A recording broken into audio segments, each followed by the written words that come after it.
But the larger issue from a national security point of view is this network.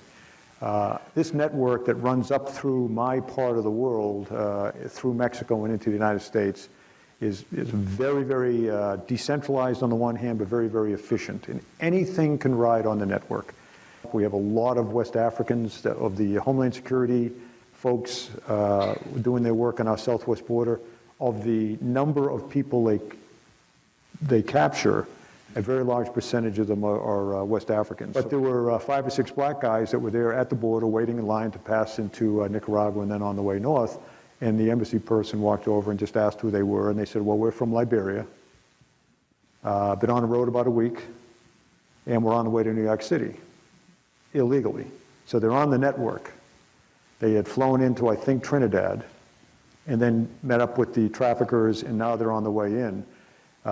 They could have made it to New York City and still be within the incubation period of Ebola.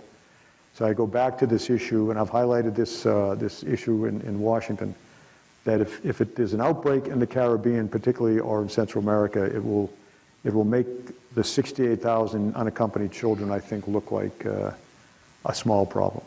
You got the CDC saying 1.4 million cases by the middle of January for 2 countries, but the WHO saying 20,000 cases by middle November for 3 countries. How can you be so far off?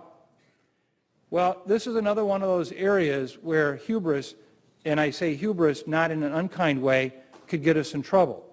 My answer, which is really simple, is there's just going to be lots and lots and lots of cases and lots and lots and lots of deaths. We don't know what that number is going to be.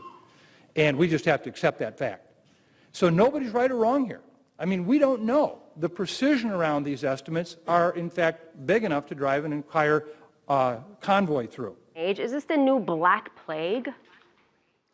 It's not the new Black Plague, not Ebola virus, but it's very important because it belongs to a category of diseases, a category of viruses, one of which could be the new Black Plague.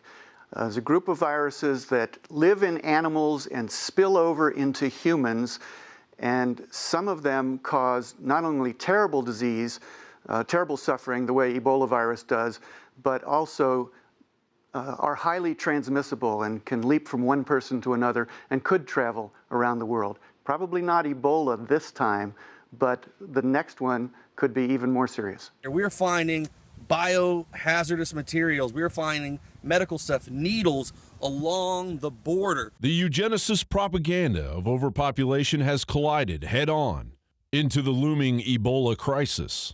I think the top leadership issue challenging our world today is how to deal with a continuing growing population in the world and all the resource demands it places on the world, and burgeoning populations in Africa and Asia that lack the resources to have a healthy, happy life. And I think we've got to find a way to make the world work for everyone. If overpopulation, Ebola, and the economy are such an administrative concern, what I've directed the CDC to do is that as soon as somebody is diagnosed with Ebola, we want a rapid response team, a SWAT team, essentially, from the CDC to be on the ground as quickly as possible, hopefully within 24 hours, so that they are taking the local hospital step by step through exactly what needs to be done. Then why let hundreds of thousands of illegals sneak over the border quietly in the night and give them jobs unemployed Americans supposedly don't want to do? John Bound for INFOWARS.com. All right, folks, that's going to do it for tonight's broadcast. The INFOWARS Nightly News will return, Lord willing, tomorrow evening, 7 o'clock p.m. Central Time, Texas time, that is. Until then, have a great evening, and we'll see you back right here tomorrow night.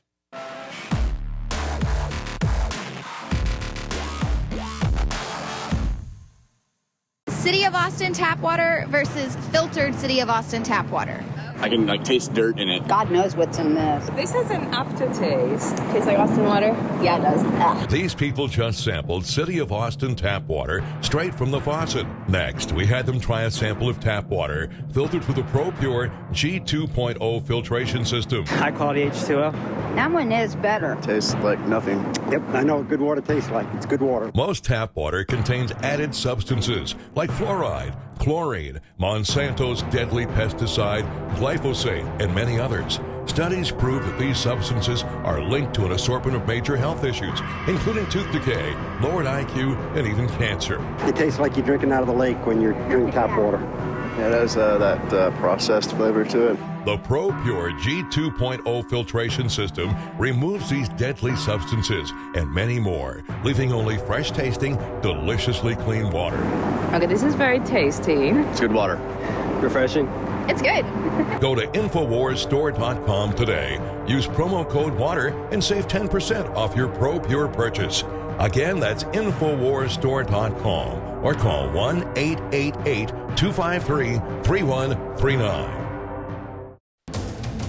You are watching the InfoWars Nightly News, which airs 7 p.m. Central at InfoWarsNews.com. Members can share their passcodes with up to 11 other people, and your support is helping us defend liberty worldwide.